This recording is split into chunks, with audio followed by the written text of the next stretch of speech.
요한복음 1장 6절에서 8절 말씀입니다. 다 같이 읽겠습니다. 요한복음 1장 6절에서 8절 말씀 시작. 하나님께로부터 보내심을 받은 사람이 있으니 그 이름은 요한이라.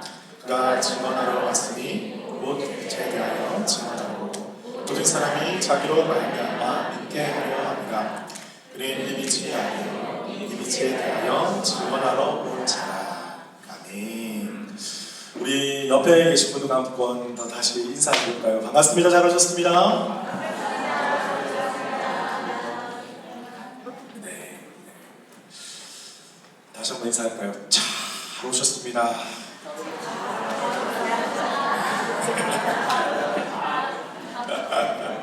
예, 좀 많이 익숙해지신 것 같아요. 예, 너무 잘하시는 것 같습니다, 지금.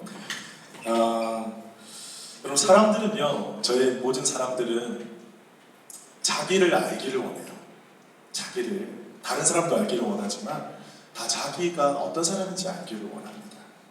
그래서 혈액형이다, 그쵸? 성격 검사다, MBTI다, 여러 가지로 검사를 해보면서 나는 이런 스타일이야, 나는 이런 성향이야, 나는 이런 경향이 있어, 나는 이걸 잘, 이건 못해, 난 이런 사람이야. 이렇게 알아가는 것을 되게 즐겨합니다. 예전에 저희가 어렸을 때는 IQ 검사, 여러분 IQ 검사 다 해보셨죠? 어떤 식으로 이렇게 되는 건지 모르겠는데 저는 생각보다 좀 낮게 나왔습니다.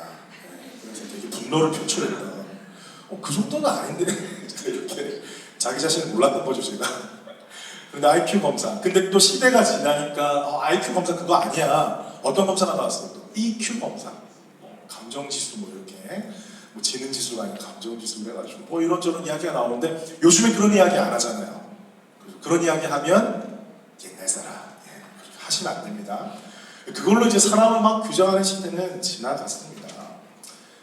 그리고 시대가 지나니까 검사법도 달라지고 옛날에 맞다고 하는 게 틀려지고 이 사람을 분류하는 게 그렇게 간단한 것이 아니거든요, 사실은. 우리가 시간이 지나면서 이런 방법들이 잘못되었다, 완벽하지 않다, 새로운 이론이 생기면서 그것으로는 사람을 파악하기는 어렵다는 것이 이미 증명이 되었습니다. 여러분, 우리가 우리를 어떻게 잘 알 수 있습니까? 우리를 만드신 태초의 천지를 창조하신 그 하나님 앞에 나아갈 때 우리를 가장 잘 알게 될 줄로 믿습니다. 그분의 비탄에 우리가 거할 때 내가 어떻게 왔고 어디로 가야 하고 나의 어떠한 성품과 성향과 이 모든 것들을 사용하셔서 하나님 내 인생을 어떻게 이끌어 가실지 하나님 깨닫게 하실 줄 믿습니다.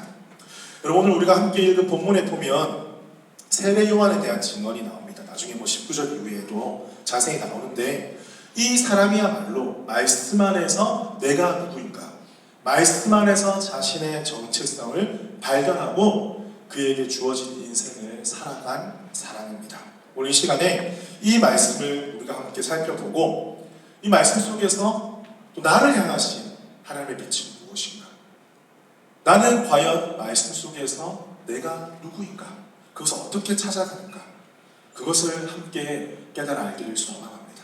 우리가 한번 깨닫게 되면 그 놀라우신 그 은혜, 나를 주의 자녀 삼아주시고 세상을 창조하기 이전부터 나를 계획하시고 나의 모든 삶의 순간순간을 이끌어 가시는 그 하나님의 놀라우신 은혜를 경험하게 될 줄로 믿습니다. 믿습니다. 네. 자, 우리 본문 6절에 보니까요, 하나님께로부터 보내심을 받은 사람이 있으니 이렇게 먼저 소개를 하고 있어요. 누가 보내셨다고 했습니까? 6절에 보면 하나님께로부터, 하나님이 보내셨다. 자, 세례 요한은 23절에 보면 광야에 외치는 자의 소리다. 이사야의 예언, 그 예언의 말씀을 자기의 정체성으로 삼고 자신에게 주어진 시대적 사명을 감당했던 자가 바로 세례 요한이었습니다. 그는 하나님께서 나를 보내셨다는 강력한 확신이 있었습니다. 그래서 다른 삶에서 자신의 유익을 구하지 아니하고 하나님 불러주신 그 삶 속에서 자신의 유익을 구하고, 사실 자신의 유익을 구한 게 아니에요. 그것을 다 내어놓고 내어버리고 하나님께서 가라고 하신 그 길로 걸어간 사람입니다. 그래서 하나님은 그 세례 요한을 통해서 하나님의 빛, 거룩한 예수 그리스도의 빛이 이 땅 가운데 비춰지고 주님께서 다시 오실 길을 예비하게 하는 놀라운 그 일에 세례 요한을 사용하여 주셨습니다. 이 천지 만물을 다스리시는 하나님께서 이 일개에 너무나 부족한 우리 사람, 우리 저와 여러분을 택하셔서 불러주셔서 하나님의 거룩한 빛을 증거하는 일에 쓰임받게 하셨다는 이 사실이 우리 가운데 얼마나 기쁘고 복된 일인지 모릅니다. 여러분 잘 아시는 싸이 잘 아세요? 네, 싸이가 예전에 한 10여 년 전에 강남 스타일로 되게 유명할 때 있었어요. 진짜 가보니까 강남에 스테이지가 있더라고요. 제가 한 2016년에 한국 가니까. 그리고 엄청나게 세계적으로 유명해졌잖아요. 그때를 반추하면서 싸이가 어떤 나와가지고 인터뷰하는 것을 제가 보게 되었습니다. 어떤 이야기를 하냐면 저스틴 비버, 여러분 아세요 혹시? 잘 모르실 수도 있어요. 저스틴 비버가 엄청난 세계적인 팝스타예요. 사실 싸이랑 비교가 안 되는 이미 팝스타 이 사람. 그런데 저스틴 비버라는 그 사람이 있는 소속사에서 싸이한테 전화가 왔대요. 왜 전화가 왔을까요? 이 싸이가 이제 유명해지다 보니까 같이 우리 작업을 한번 해봅시다. 그때 싸이가 이렇게 이야기했대요. 저스틴 비버 진짜 맞아요? 안 믿었대요. 무슨 마음입니까? 나한테 이런 사람이 전화 올 리가 없다는 거예요.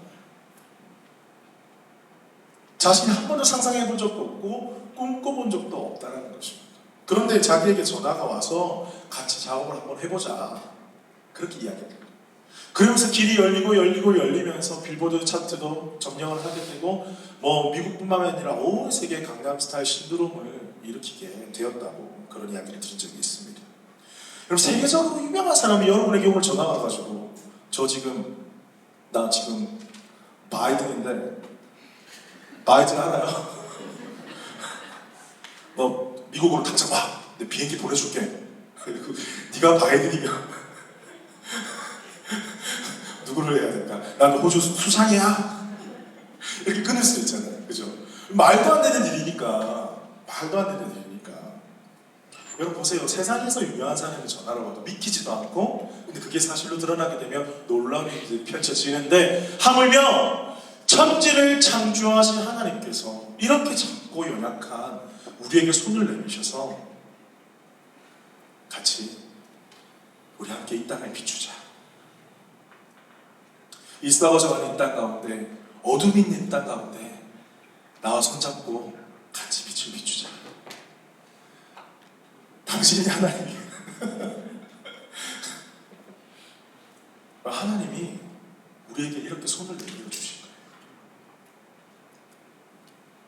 그 하나님의 놀라우신 은혜가 여러분의 심령 가운데 차고 넘치시기를 주님의 이름으로 축복합니다. 그 하나님께서 이 세례 요한을 보내어주셨듯이 지금 우리를 세상으로 보내어주실 것을 믿습니다. 우리를 통해서 이 땅의 어둠 속에 있는 자들에게 예수 그리스도의 은혜를 선포하고 그 빛을 드러내는 자로 쓰임받게 하실 것을 믿습니다. 자, 여러분 이것이요 우리 성도들의 정체성이에요. 그 하나님께서 나를 보내주셨다. 자, 그런데 무엇을 위해서 우리를 보내십니까? 7절에 보면요, 그가 증언하러 왔으니 그 빛에 대하여 증언하고 빛에 대하여 증언하는 것. 우리가 저번 시간에 빛에 대해서 한번 이야기를 나눴습니다. 그죠? 빛에 대해서 증언하는 일들을 맡겨주셨다는 거예요. 이 일을 위해서 여러분과 저를 불러주셨습니다. 여러분 제가 어릴 때 이래봬도 심부름을 참 잘했습니다. 제 어머니께서, 저희 아버지께서 옆집에 갖다 주라고 해라 하면 참 심부름 잘했어요. 그 심부름을 하면 떨어지는 게 있잖아요. 그때 당시에 저에게는 아주 큰 돈, 얼마였을까요? 100원. 100원보다 작은 돈이었다면 여러분 옆에가 더 많으신 분이시고 100원이 뭐야 하는 친구들은 좀 젊으신 분들이시고 저에게는 100원이 너무나 소중하고 귀했던 돈이었습니다. 심부름을 할 때 어떻게 합니까? 어머니가 옆집에 가서 이제 이런 접시를 이제 갖다 주라고 이야기하면서 그 안에 이제 원래 떡을 받은 거예요. 어머니가 옆집에서 떡을 받아가지고 떡을 갖다 주라고 하면서 어떻게 말을 전해야 될까요? 그 아주머니께, 옆집 아주머니께 누구누구 엄마에게 나 떡 진짜 맛있었다고 꼭 전해라, 이렇게 하고 저한테 주신다는 거죠. 그냥 주는 게 아니에요. 그럼 저는 그렇게 말을 전하고 전달을 갖다 드리면 100원이 나한테 떨어지는 거예요. 그죠? 그럼 저는 엄마가 옆집의 사람에게, 옆집 아주머니에게 떡이 맛있었어요 라고 전하고 전반을 주면 나에게 100원이 떨어져. 다 기억하고 똑똑했던 수근이는 그렇게 갔겠죠. 그래서 100원을 획득을 했습니다. 그런데 만약에 생각을 해보시죠. 좀 나이가 들어가지고 좀 이제 머리가 큰 거예요. 그래가지고 뭔가 들은 말이 있었어. 엄마 아빠가 떡 먹으면서 했던 말이 기억이 나는 거예요. 그래 엄마가 이상한 게 옛날에는 되게 그 아주머니의 떡을 좋아했는데 하루는 떡을 씹으면서 떡을 확 던지는 거예요. 너 떡이 왜 이렇게 딱딱해? 이렇게 먹으려고 죽는 거야? 막 이렇게 했어요. 근데 뒤에서 딱 듣고 있었어. 그러면서 쟁반을 갖다 주라고 한 거예요. 그래서 떡 맛있었다고 해라 이렇게 했는데 얘는 또 마음에 불이 타는 거야. 어머니의 그 마음 있는 그대로를 전해야 돼. 어머니는 떡 맛있었다라고만 전해야 되는데 아주머니 저 쟁반 드립니다. 저희 어머니가 떡 맛있었다라고 이렇게 말씀하셨어요. 그리고 한 말씀 더 하셨는데요. 드시면서 떡이 너무 딱딱해가지고 이가 빠질 뻔했대요. 만약에 이렇게 전달하고 나는 너무 행복한 마음으로 마음까지 전달했잖아요. 왔어. 그럼 어떻게 됩니까? 네 글자로 배달사고. 다시는 2시 반에 떡이 오고 가지 않는다는 거예요. 뭡니까? 제가 어떤 말씀 드리고 싶냐면 증언하러 온 사람은 증언할 것에 집중해야 된다. 우리가 부르심을 받았는데 보내심을 또 받았는데 하나님의 말씀을 전해야 되는 사람들인데 우리의 생각과 우리의 가치관 세상에 헛된 것, 썩어질 것들을 우리가 전하고 산다면 배달 사고가 나는 거예요. 관계가 끼어질 수밖에 없는 거예요. 여러분 전달할 때 이 이야기가 이렇게 되고 저렇게 되고 이렇게 돼가지고 처음에는 이야기였는데 완전히 다른 이야기로 되는 경험 너무 많이 하셨죠? 그게 바로 우리 죄성 때문이에요. 인간의 죄성 때문에. 하나님께서 예수 그리스도를 통해서 이 땅 가운데 빛을 주시는데 생명의 구원을 주시는데 그것을 전하라고 우리를 불러주셨는데 이 땅의 교회가 그런 거 전하지 않고 서로 미워하고 서로 거짓말하고 서로 의심하고 그런 것들을 보여주고 있다면 이거는 너무나 심각한 배달 사고라는 거죠. 7절, 8절에 보면 여러분 중복되는 단어가 있습니다. 그것이 무엇이냐면 증언하러 왔으니 7절에 증언하러 왔으니 8절에 너희 빛에 대하여 증언하러 온 자라 증언하다라는 단어가 반복이 되고 있습니다. 자, 이것을 원어로 보면요 증언자, 다른 말로 하면 증인, 영어로 하면 witness. 발음 괜찮았죠? witness. 안 괜찮을까요? witness. 할 수가 없다니 괜찮니?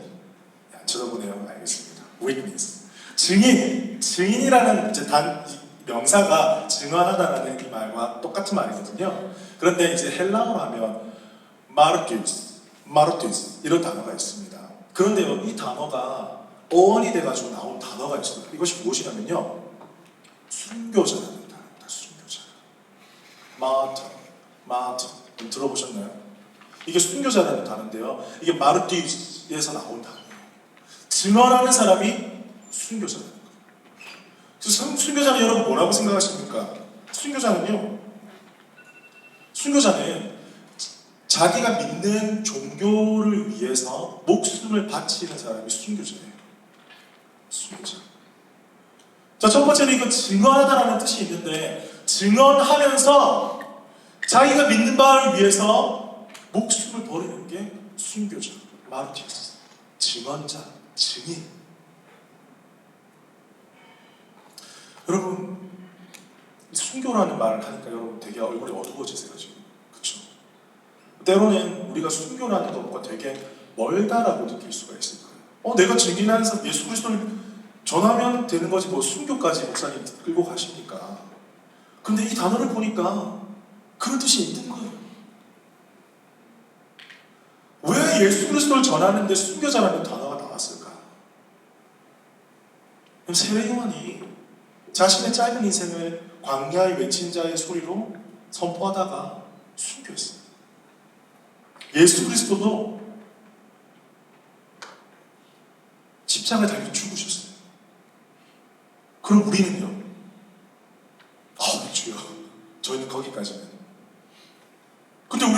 증인으로 불러주셨잖아요. 예수 그리스도의 빛을 전하라고 하셨잖아요. 우리를 순교자로 불러주셨잖아요. 그런데 우리는 어떻게 살아가고 있습니까? 그럼 제가 이 말씀 묵상하면서 참 많이 눈물도 흘리고 참 주님 앞에 회개도 많이 하고요. 그냥 증인, 내가 아는 거, 내가 본 것만 전하면 되겠다라는 게 아니더라고요. 예전에 한 사건이 떠올랐습니다. 예전에 어느 교회인지는 밝히진 않겠습니다. 예전에 그렇게 먼 예전은 아닙니다. 어느 교회는 밝히지 않겠습니다만 한 집사님 한 분과 제가 교회 교육관 리모델링을 했었어요. 그러니까 여기가 뭐 분당이 지금 사무실이 2개가 있었는데 하나를 리모델링 한다고 어떤 이렇게 망치질 잘하시고 이런 전문가들 계시잖아요. 그런 빌더 하셨던 그 분과 제가 짝이 돼가지고 뭐 한 거의 3주, 4주를 뜯고 망치질하고 페인트칠하고 카펫까지 깔면서 정말 열심히 리모델링을 다 마쳤어요. 정말 기분이 좋았어요. 정말 집사님하고도 너무 친하게 됐고 같이 국밥 먹고 밥 먹고 먹은 이야기도 많네요. 하여튼 그렇게 이야기도 나누면서 저와 연배가 한참 되셨지만 너무나 친해지고 그래서 아름다운 그 교육관이 리모델링이 되었습니다. 너무 기분이 좋죠. 그 다음 주에 이제 이 교육관 뭐라 그럴까요? 리모델링 착공 예파 뭐라 그럴까요? 할렐루야 감사합니다. 감사합니다. 지금 조시는 두 분이 일어났어. 땡큐 고마워. 자, 그래가지고 감사 예배를 드리게 되었어요. 감사 예배를 딱 드리는데 목사님께서 설교 중에 이렇게 이야기하시는 거예요. 하나님의 은혜로 이렇게 아름답게 교육관이 리모델링 되어서 우리 성도들이 정말 이곳에서 쉼을 얻고 많이 교육도 하고 예배 드릴 수 있어서 너무 감사하게 생각합니다. 이 일을 위해서 수고하신 우리 안무개 집사님 너무 수고하셨습니다. 박수 이렇게 하는 거예요. 지금 제 표정 보이시죠? 제가 뒤에서 막 사진 찍고 있었거든요. 사진 찍고 있어요. 제 이름이 싹 빠진 거예요. 여러분 이게 말이나 되는 일입니까? 교회 안에서.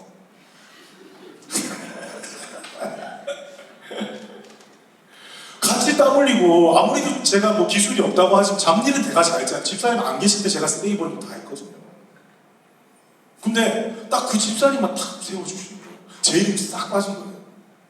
내가 뭐 여기 전도사라서 교육자라서 당연히 해야 돼서 이름이 빠졌고 그래도 이름은 넣어주실 수 있잖아요. 그렇죠? 여러분 그러지 마세요. 그런데 그 이름이 싹 빠졌는데 여러분 제 기분이 어땠을까요? 제 마음속에서 제 이름은 제가 주님의 나라를 위해서 이렇게 순교하고 제 일도 하고 이것도 하고 그러니까 이 일은 낮에 하고 제 일은 밤에 하고 이걸 누가 해준 게 아니잖아요. 제가 사역하는 것들은 이것도 하고 이것도 다 했는데 왜 제 이름 하나 넣는 게 그게 그렇게 어려운 일입니까? 안 빼지시더라고요. 그런데 시간이 지나면서 제 마음은 제 속은 상했지만 드는 마음 이런 마음이에요. 내 마음속에 나를 드러내고 싶은 마음이 요만큼이라도 있었구나.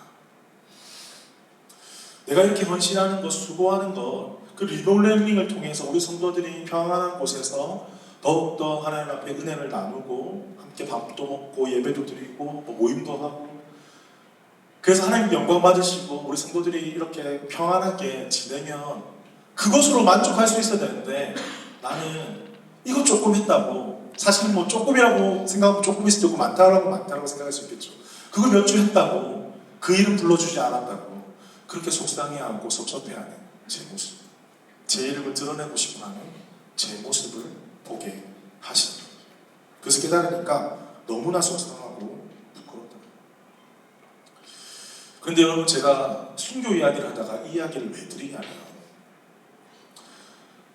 저와 마찬가지 여러분의 상황이 있을 거라고 생각을 해요. 교회를 하면서 식사를 준비를 하는데 150불, 200불이 나와요. 근데 어떤 날에는 내 돈 550불을 더 넣을 때도 있고 200불을 더 넣고 싶을 때도 있지만 꼭 참기도 하고 여러 가지 모임들이나 여러 가지 섬김의 상황 속에서 이런저런 일들이 많이 있어요. 지금도 있어요. 그런데 그것을 누가 몰라줄 때가 있어요. 근데 우리 마음이 우리 이름이 그냥 없어지는 것 같고 아무도 인정 안 해주는 것 같고 아무도 알아주지 않을 것 같고 마음이 조금 그럴 때 있어요, 인간적으로. 하지만 누가 아세요? 하나님 다 아신다. 하나님 다 아신다. 여러분, 순교가 뭡니까? 내가 죽고 예수가 산다. 내 이름은 온데간데 없고 온데간데 없고. 제가 백양 장로교회만 보면 흐뭇합니다. 몇 줄 아세요? 제가 밭들 다 갈았거든요. 제가 좀 말해버렸네요. 제 이름은 온데간데 없고 하나님만이 영광 받아주시는, 그것이 순교입니다. 누가 알아주지 않더라도 내 삶 가운데 주신 그 빛을 전하는 그 자체만으로, 나를 불러주신 그 자체만으로 기뻐하고 감사하는 사랑하는 인생. 하나님과 나만의 아는 그 은밀한 것이 생겼다는 그 기쁨. 사람들은 알아주지 못하더라도 내가 이렇게 섬기고 헌신하고 교회를 위해서 땀 흘리고 수고하는 건 하나님 아시죠? 하나님, 그 영광은 천국 가서 받겠습니다. 지금 이곳에서는 하나님만이 영광 받아주십시오. 오히려 내 옆에 있는 사람들 더 띄워주고, 집사님 더 고생하셨다고요. 전 아무것도 하지 않았어요. 집사님 다 하셨습니다. 올려드리고. 여러분, 이것이 순교더라고요. 사랑하는 성도 여러분, 우리를 이거 하라고 불러주셨음을 믿으시기를 축복합니다. 여러분, 우리가 지금 가서 저 오지 가서 순교하는 그런 인생이 아니라 지금 이곳에서, 나를 불러주신 이곳에서 순교자의 마음으로 증인된 삶을 살아가는 우리 모두가 되기를 주님의 이름으로 축복합니다. 여러분, 오늘 말씀을 보면요, 8절에 연장선상에 있습니다. 선긋기를 하고 있어요. 어떤 말씀입니까? 그는 이 빛이 아니요 이 빛에 대하여 증언하러 온 자라. 제가 명명했습니다. 건강한 선긋기. 나는 빛이 아니다. 나는 빛을 전하러 왔다. 내가 드러나는 삶이 아니라 내가 비추는 예수 그리스도만이 나의 삶을 통해서 드러나야 한다. 이런 정체성을 갖고 있을 때 우리가 섭섭하지 않는 거예요. 우리가 삐지지 않는 거예요. 토라지지 않는 거예요. 사람 때문에 상처받지 않는 거예요. 하나님 다 아십니다. 이런 건강한 성격기를 통해서 우리가 하나님께만 영광 올려드리고, 우리가 받아야 될 영광 없습니다. 주님께 다 올려드립니다.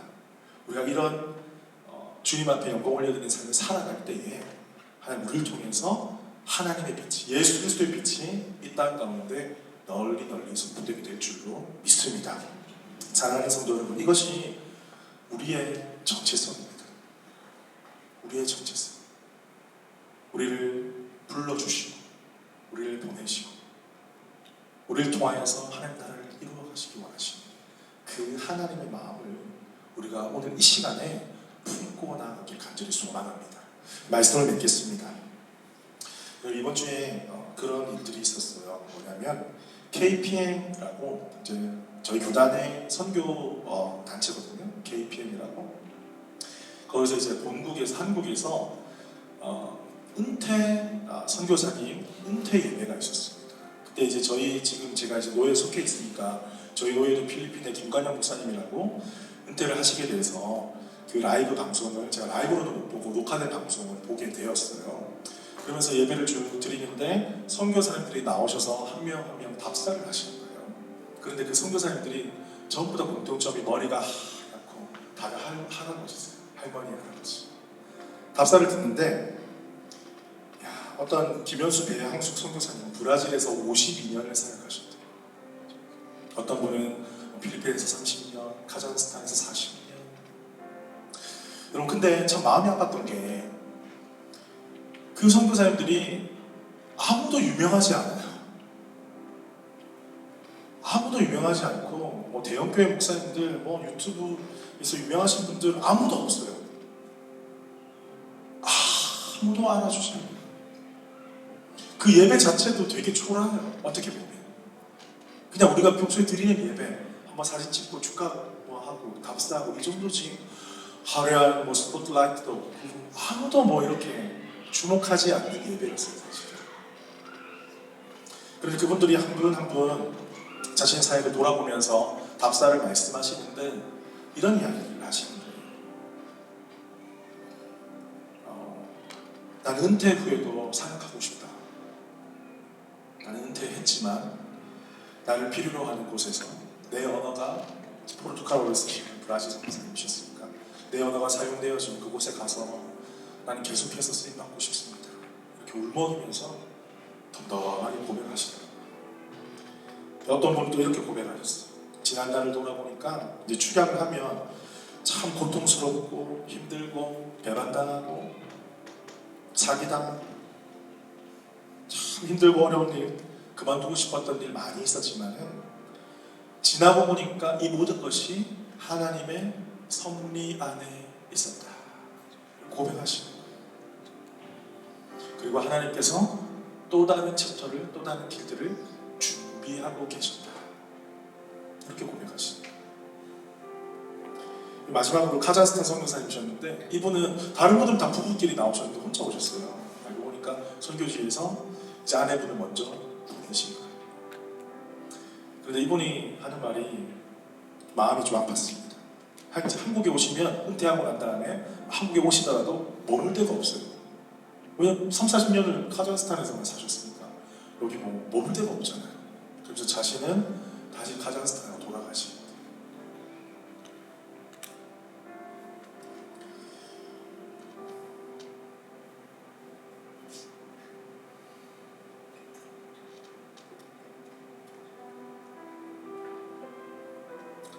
때로는 여러분의 삶이, 우리의 삶이 아무도 주목하지 않는 삶인 것처럼 보일 때가 있습니다.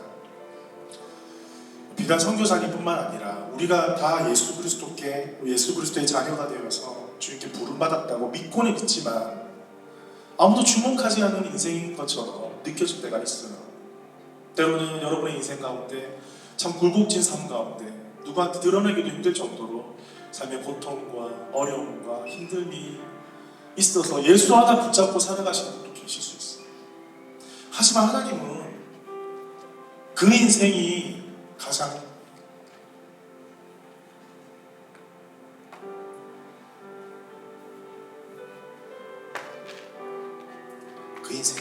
가장 빛나다 말씀하시고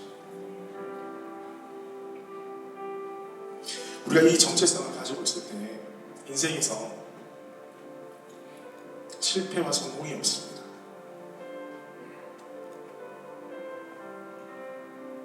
여러분 인생이 실패했다고 느껴지십니까? 다른 사람과 비교해서 절대 그렇지 않습니다. 우리가 예수 그리스도 안에 있습니다. 우리가 예수 그리스도 안에 있습니다. 우리 모두 다 성공한 인생입니다. 그냥 그분이 우리를 불러주셨고 우리를 보내시기 때문입니다. 로마서 11장 29절 말씀에 하나님의 은사와 부르심에는 후회하심이 없느니라.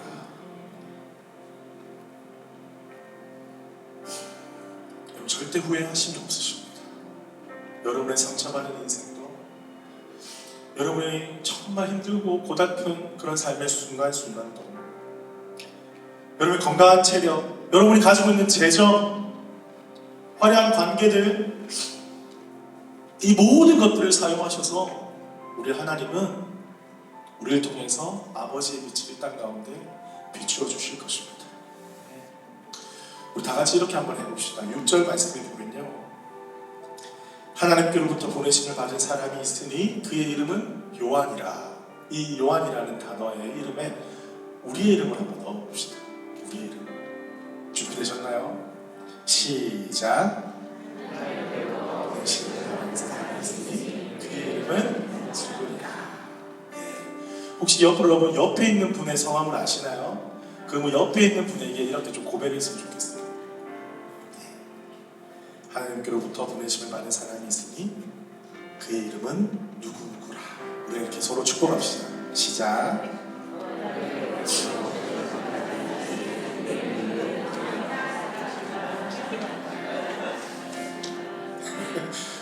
나 아닌데 하시면 안 됩니다. 하나님께서 우리를 부르시고 보내십니다. 여러분의 삶의 순간순간마다 모든 영역 가운데 포기하지 말고 예수 그리스도의 빛을 전하는 우리 모두가 되기를 주님의 이름으로 축복합니다. 우리 자리에서 다 같이 나갈까요? 우리 아까 우리 지금 바울 형제가 고백했던 그 찬양 우리 한 번만 마지막으로 함께 찬양했으면 좋겠어요.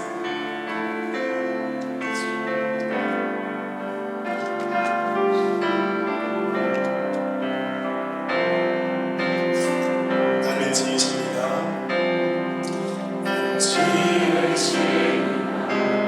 하나님 나를 부르시니가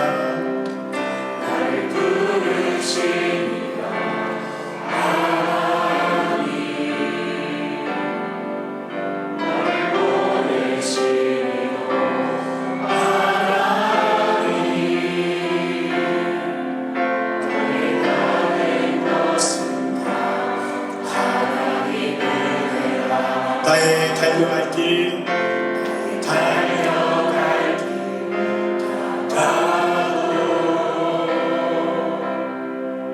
나의 마지막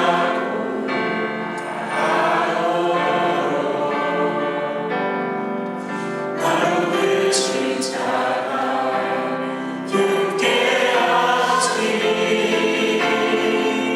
나의 남은 것은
기도하십시다. 하나님, 나를 이 땅에 보내어주시니 감사합니다. 장세전에 나를 택하여 주시고 나를 주의 자녀 삼아주시고 주의 빛 전하라고 나를 보내어주시니 감사합니다.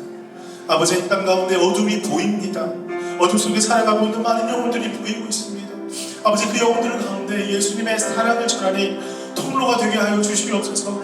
나의 삶을 바라볼 때 나도 어둠이고 나도 어떻게 할 수 없고 나도 부족하고 나도 연약하지만 나를 택하신 주님의 이유가 있음을 믿습니다.